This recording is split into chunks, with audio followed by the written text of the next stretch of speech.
আমি রয়েছি ফুলগাজী উপজেলার উত্তর শ্রীপুর গ্রামে। আমার পেছনে যে অংশটি যে বাঁধটি ভেঙেছে সেটি মুহুরী নদীর বেড়িবাঁধের একটি অংশ। গতকাল সন্ধ্যায় এই বাঁধটি ভেঙেছে এবং এই বাঁধটি ভাঙার ফলে আশেপাশের বেশ কয়েকটি গ্রাম প্লাবিত হচ্ছে। শুধু ফুলগাজীর এই বাঁধটি নয়, ফুলগাজী পার্শ্ববর্তী পরশুরাম উপজেলাও আর যে পাশ দিয়ে যে তিনটি নদী প্রবাহিত হয়েছে, মুহুরী, সিলোনি এবং কোহা নদীর অন্তত 15টি স্থানে বাঁধ ভেঙেছে বলে আমরা এখন পর্যন্ত জানতে পেরেছি। এই 15টি স্থানের বাঁধ ভাঙার ফলে ফুলগাজী এবং পরশুরামের অন্তত 30টি গ্রাম প্লাবিত হয়েছে, নির্বাঞ্চল প্লাবিত হচ্ছে। বেড়িবাঁধগুলোর বেশ কিছু অংশে ঝুঁকিপূর্ণ রয়েছে বলে এখনও গ্রামবাসী জানিয়েছেন। যদি উজানের পানি বেড়ে যায় এবং ভারী বৃষ্টিপাত হয় তাহলে আরও বেশ কয়েকটি বাঁধের স্থানে ভাঙার আশঙ্কা করছেন। আমরা দুই উপজেলা নির্বাহী কর্মকর্তার সাথে কথা বলেছি। তারা বলেছেন যে গ্রামবাসীকে নিরাপদ স্থানে নেওয়ার জন্য 150টিরও অধিক আশ্রয়ণ কেন্দ্র খোলা হয়েছে। জেলা প্রশাসনের সাথে কথা বলেছি, তারা পর্যাপ্ত ত্রাণের ব্যবস্থা করেছেন। এছাড়া আমরা পানি উন্নয়ন বোর্ডের কর্মকর্তার সাথে কথা বলেছি। তারা বলছেন গত 24 ঘন্টায় মুহুরী নদীর পানি বৃদ্ধি পেয়ে 179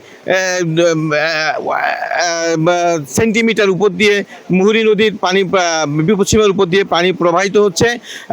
বাঁধগুলো যে ভাঙা বাঁধগুলো রয়েছে সেগুলো পানি নেমে যাওয়ার পর তারা সংস্কার করবেন বলে জানিয়েছেন এবং যে ঝুঁকিপূর্ণ যে বাঁধগুলো রয়েছে, যেটা আশঙ্কা করছেন আবার ভেঙে যাওয়ার, সেগুলো তারা সংস্কার করবেন বলে জানিয়েছেন। আমার এখানে 4টা ঘর ছিল, একটা দোকান ঘর, একটা থাকার ঘর, একটা ওই ফাঁকার ঘর, একটা গরু ঘর। আমার বাইরের ঘর ছিল, আমার বাইরের ঘরগুলো চলে গেছে। আমি জানিয়ে রাখি যে ফেনীর শহরের সাথে যে ফুলগাজী এবং পরশুরামের যে আঞ্চলিক মহাসড়ক রয়েছে সেটি বিচ্ছিন্ন হয়ে পড়েছে।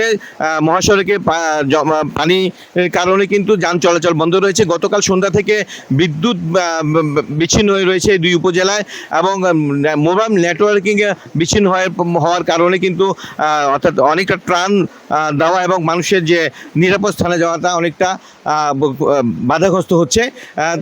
গ্রামবাসী কিন্তু বারবার দাবি করছেন যে প্রতি বছরই কিন্তু এই উজানের পানি বেড়ে গেলে এবং ভারী বৃষ্টিপাত হলে বাঁধের বিভিন্ন অংশে ভেঙে যায়।